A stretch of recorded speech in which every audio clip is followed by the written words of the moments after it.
A Torre dos Gritos, onde os condenados eram esquecidos. Há uma construção que não aparece nos mapas antigos. Ergue-se sobre uma colina isolada, envolta por névoa espessa quase todo o ano. Sua estrutura é simples, paredes de pedra escura, sem adornos, sem janelas visíveis, sem sinos que anunciem sua existência. Mas os poucos registros que sobreviveram a respeito dela nunca a chamam pelo nome. A chamam apenas de a Torre, e aqueles que ousaram chegar perto chamaram-na de Torre dos Gritos. Segundo documentos secretos da Inquisição Espanhola, essa torre foi usada para esconder aqueles que não podiam ser julgados, porque sabiam demais, porque perturbavam ou porque simplesmente existiam fora das regras da fé. Não eram executados, eram apagados, trancados ali até que o mundo os esquecesse. Ao contrário das masmorras públicas ou das prisões da Santa Sé, a Torre dos Gritos não tinha registros oficiais. Ninguém entrava por ordem formal e ninguém saía. Dizem que era um lugar onde os gritos não ecoavam para fora, apenas para dentro, porque as paredes eram espessas e o próprio solo parecia engolir o som. Mas, ainda assim, moradores de vilas próximas afirmavam ouvir, em certas noites, sons indecifráveis vindos da colina, gritos humanos, ou o que restava deles. Os que se aproximaram demais falam de uma entrada escondida, quase soterrada, com uma porta de ferro que parecia nunca ter sido aberta, mas que mostrava sinais de arranhões, como se algo por dentro tentasse sair. Outros relatam cruzes entalhadas nas pedras, invertidas, como uma súplica silenciosa. E há ainda quem jure ter visto rostos esculpidos nas paredes internas da torre. Não por artistas, mas esculpidos com as unhas dos próprios prisioneiros. A torre foi construída com a intenção de calar, mas o que ela contém jamais se calou por completo. E em cada pedra, em cada sombra de sua espiral ascendente, há uma pergunta que ecoa.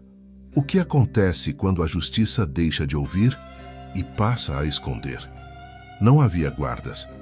Não havia correntes visíveis, tampouco sentinelas rondando os corredores. E, no entanto, ninguém jamais escapou da Torre dos Gritos. Os relatos que chegaram até nós por meio de monges desertores e manuscritos anônimos escondidos entre folhas de grimórios descrevem uma arquitetura pensada não para conter corpos, mas para esmagar vontades. A porta principal, uma imensa estrutura de ferro fundido, sem fechadura externa, era apenas o início. O que tornava a torre inescapável não eram os ferros, mas os corredores. Eles se estreitavam à medida que o prisioneiro avançava, como se a própria construção respirasse em desespero sufocante. Não havia direção clara, não havia volta. Os que entravam eram lentamente engolidos por um labirinto de pedra que parecia mudar, confundir, dobrar-se sobre si. As portas internas, feitas de madeira antiga e inchada pela umidade, rangiam com um som que mais lembrava lamentos. Não possuíam trancas. Elas se fechavam sozinhas, movidas por uma engenharia tão precisa quanto macabra. Cada batida ecoava por minutos no vazio. E quando finalmente cessava, vinha o silêncio absoluto. Não o silêncio natural da ausência de som, mas um tipo de vazio antinatural, como se ali o próprio tempo tivesse parado. Alguns estudiosos de arquitetura medieval sugerem que a torre foi construída com um propósito mais simbólico do que prático, que sua estrutura representava o caminho inverso da ascensão espiritual, um mergulho progressivo rumo ao esquecimento. E há um detalhe que se repete nos poucos esboços encontrados da planta interna. Em cada andar, bem no centro, uma sala circular sem janelas, onde o eco é impossível. Uma sala onde o som não retorna. Os que ali gritavam não se ouviam, não sabiam se ainda tinham voz, ou se ela já lhes havia sido arrancada. Essas eram as salas do desespero mudo. E muitos acreditam que foi nelas que a torre recebeu seu nome. Porque o mais aterrador na Torre dos Gritos é que os gritos jamais saíam.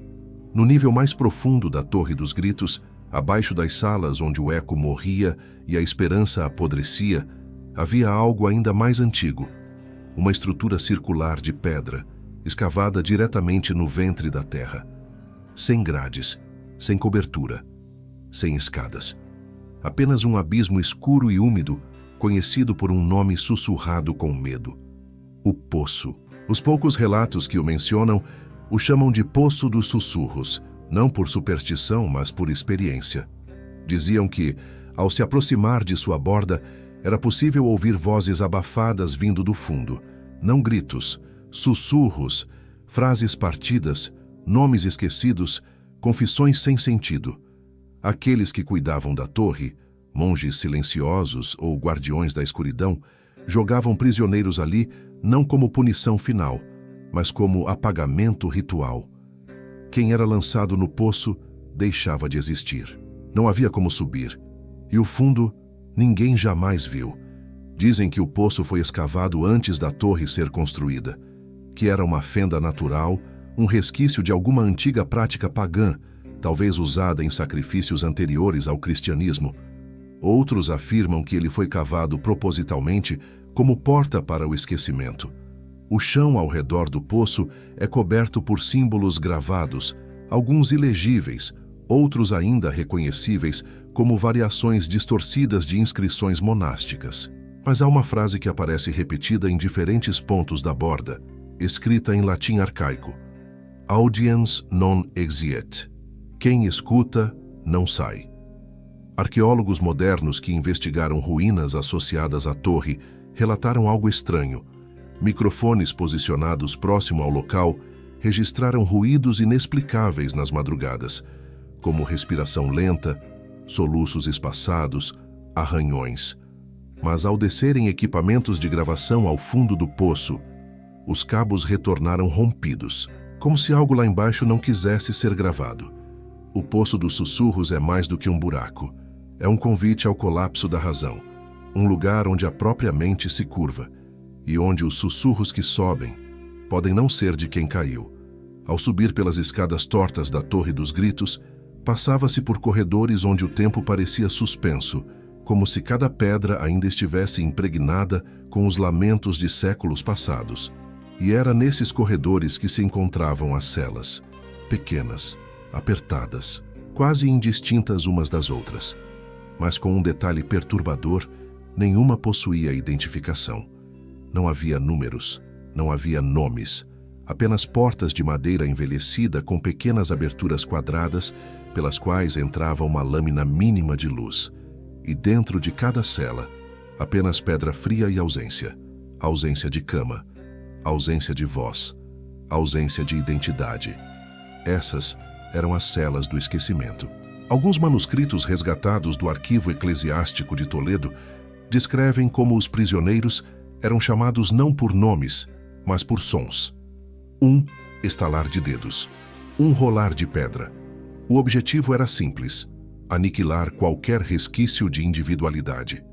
Os condenados não sabiam mais quem eram. Eram instruídos a não responder, a não pensar, a não sonhar. Apenas existir, até não mais suportar existir.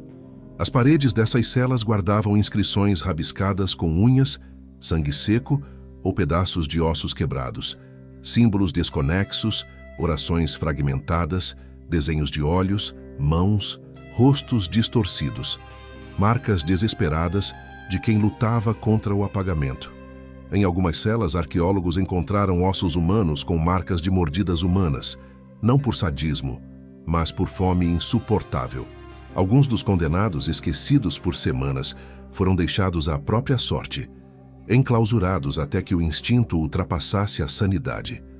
Havia relatos de visitantes, monges enviados para inspecionar a torre, que ao se aproximarem das portas, ouviram sussurros em línguas desconhecidas, ou vozes que imitavam as deles próprios, como se a cela devolvesse, distorcido, aquilo que escutava.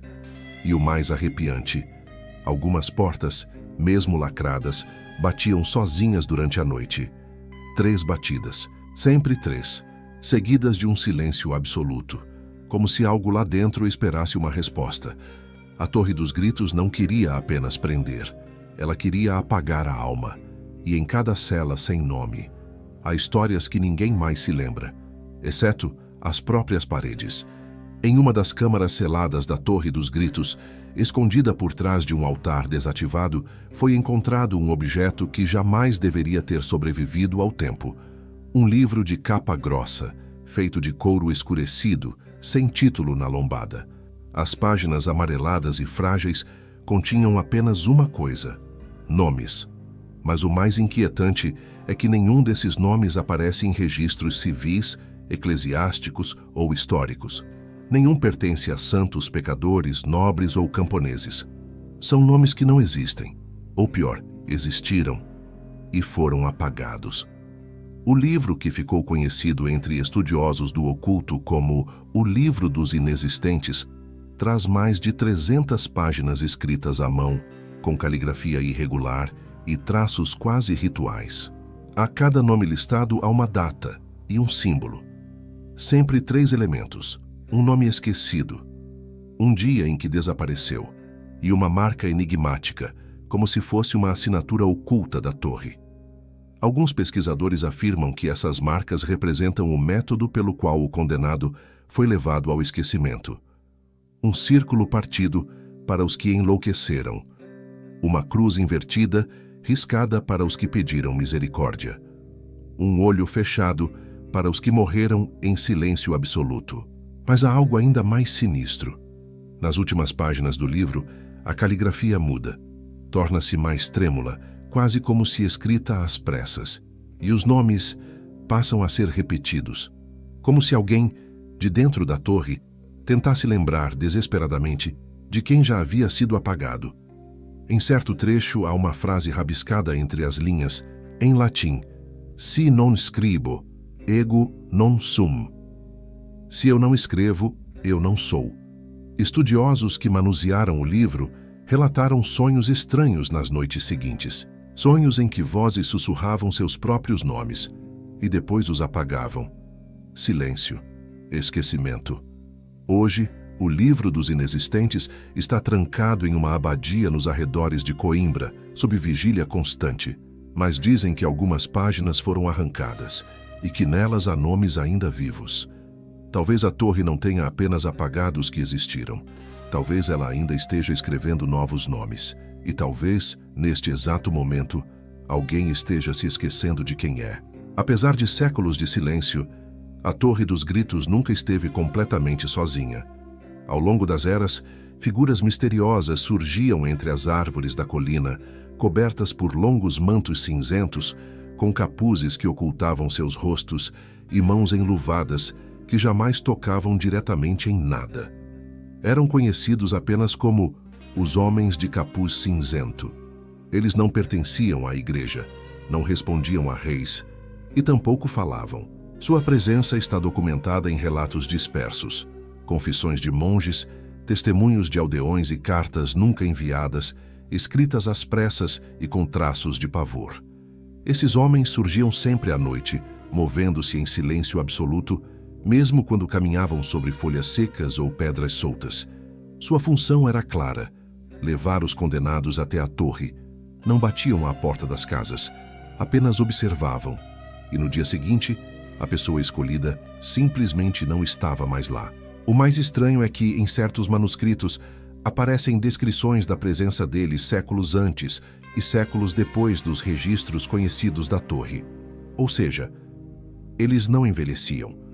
Alguns teóricos acreditam que esses homens faziam parte de uma ordem extinta, talvez vinculada a um ramo herege da fé ou a uma seita silenciosa que cultuava o esquecimento como divindade.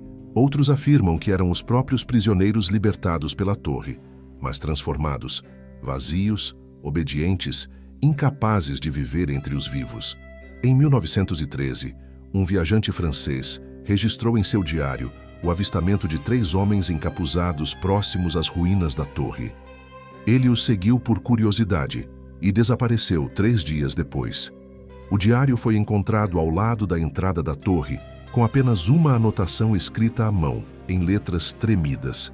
Eles me olharam e eu esqueci quem era. Hoje ainda há quem jure ver sombras cinzentas rondando as colinas. E sempre que alguém desaparece, sem explicação nas redondezas, uma história antiga renasce. A Torre dos Gritos não escolhe sozinha. Ela envia mensageiros, E quando os homens de capuz cinzento aparecem, é porque mais um nome será escrito no livro dos inexistentes. No interior da Torre dos Gritos, há uma escada em espiral que desafia não apenas a lógica da arquitetura, mas a própria sanidade de quem a sobe. Feita de pedra escura e degraus gastos por séculos de passos desesperados, ela começa junto à entrada principal e sobe por andares cada vez mais estreitos. Mas não termina em lugar algum. Não há porta, não há janela. A escada apenas encerra abruptamente em uma parede sólida de pedra, como se alguém, em algum momento, tivesse começado a construí-la e simplesmente parado. Mas os sinais gravados nos degraus contam outra história. Inscrições marcadas por mãos humanas, arranhões, palavras rasgadas em latim, traços circulares feitos com sangue seco ou carvão queimado. Algumas dessas inscrições aparecem em repetição, como um mantra, ad astra, ad nihilum, para as estrelas, para o nada. Estudiosos que mapearam o interior da torre afirmam que, com instrumentos modernos de medição, a escada parece subir mais metros do que a torre tem de altura externa, como se a torre escondesse um espaço que não deveria existir. Aqueles que ousaram subir até o último degrau relatam sintomas semelhantes: vertigem extrema, perda de orientação, sensação de que os degraus se multiplicam como se a escada estivesse viva. E no topo, ao encarar a parede final, alguns disseram ouvir sussurros atrás da pedra. Outros afirmaram que viram seus próprios rostos refletidos na rocha, envelhecidos ou sem olhos. Mas o mais inquietante vem de um manuscrito atribuído a um monge isolado da abadia de Burgos, escrito no século XIV. Nele, o religioso afirma que a escada foi construída como um caminho de penitência infinita para os que haviam pecado não com atos, mas com pensamentos.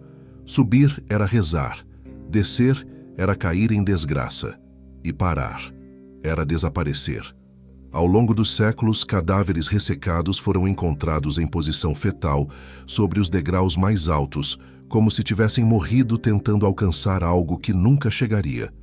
E entre seus dedos, quase sempre, uma palavra gravada em uníssono: silêncio. A escada da Torre dos Gritos não leva a lugar algum no mundo físico, mas talvez ela conduza direto ao vazio da mente. E para aqueles que a percorrem até o fim, o destino não é a morte, é o esquecimento absoluto. No topo da Torre dos Gritos, envolto por brumas e quase invisível do chão, há uma estrutura que mais se assemelha a um campanário. Uma abertura circular onde repousa um sino escuro, corroído pelo tempo, suspenso por correntes que nunca se moveram. Ele está lá há séculos, intocado, e, segundo os registros, jamais emitiu um único som. Mas por que uma torre dedicada ao silêncio absoluto teria um sino? O mistério do sino mudo é um dos pontos mais enigmáticos de toda a construção. Sua presença desafia o propósito da torre, um local de apagamento, de ausência, de esquecimento. E, no entanto, lá está ele, monumental, de metal negro, com inscrições quase ilegíveis gravadas em sua borda. Algumas ainda podem ser decifradas. Vocare mortuos ad quietem, chamar os mortos ao repouso. Mas o sino nunca foi chamado a tocar. Ou talvez tenha sido, e ninguém mais tenha sobrevivido para ouvir. Segundo antigos textos preservados em um mosteiro destruído por incêndio em Navarra, o sino foi forjado não para anunciar a morte, mas para encerrá-la. Acreditava-se que, ao ser tocado, ele selaria definitivamente a alma do último condenado, encerrando o ciclo de gritos, sussurros, escadas e esquecimento. Por isso, ele só deveria soar uma vez, e jamais antes da hora. Há uma teoria entre ocultistas medievais de que o sino é o último lacre da torre, e que, enquanto estiver suspenso e silencioso, a torre continua a cumprir sua função: apagar, consumir, silenciar. Mas há quem diga que, em uma noite sem lua, durante uma tempestade que varreu a região no século XVII, um único som metálico ecoou pelas colinas. Apenas uma batida, baixa, distorcida. E no dia seguinte, os aldeões encontraram marcas de pés descalços e molhados na porta da torre, indo para fora, mas nenhuma pegada retornando. Desde então, o sino permanece lá, imóvel, silencioso. E os poucos que ousaram subir até ele relatam o mesmo. Um impulso quase irresistível de tocá-lo. Um chamado vindo de dentro, como se o próprio metal clamasse por ser despertado. Mas todos recuaram. Todos, por enquanto.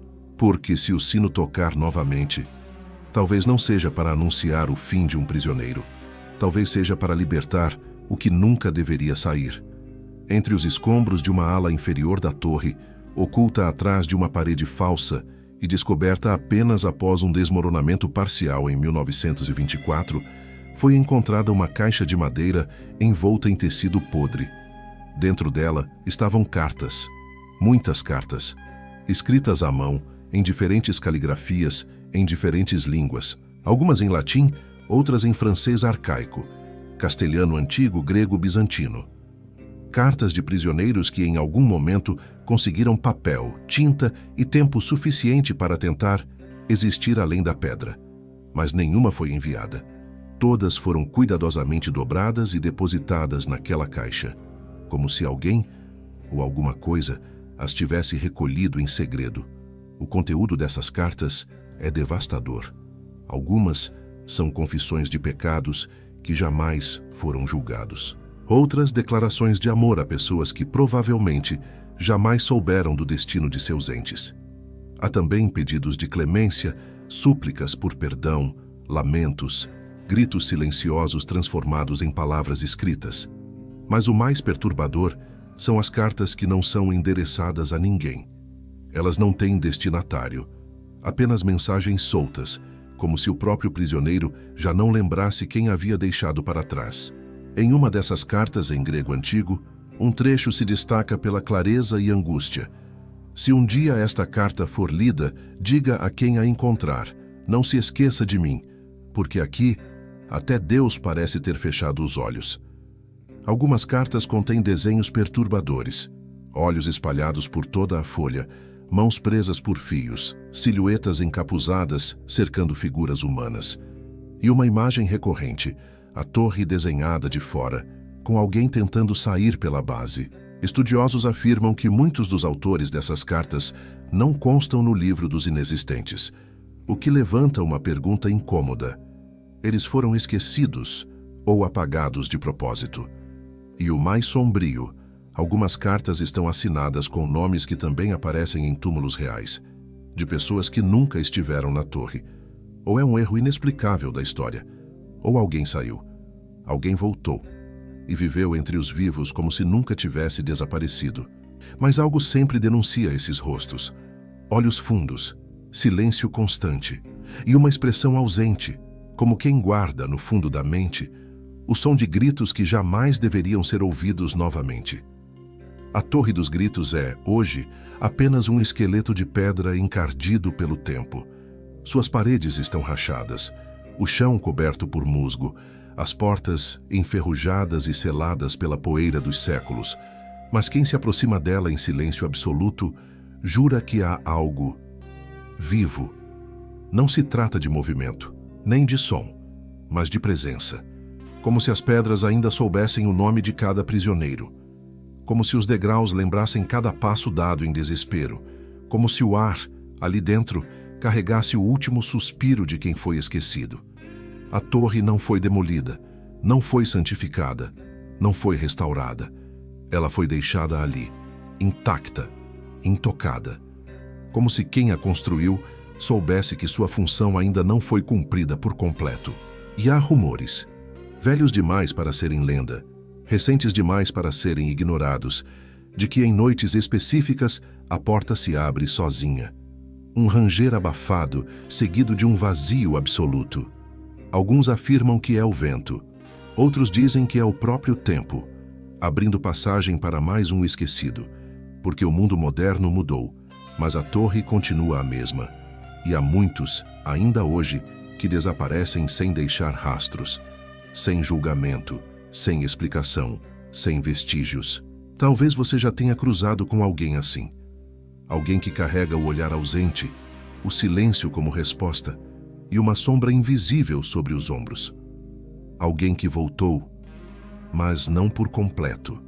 porque a Torre dos Gritos não prende apenas corpos. Ela prende memórias, e mesmo após a morte há gritos que ainda ecoam, mesmo que ninguém mais consiga ouvi-los.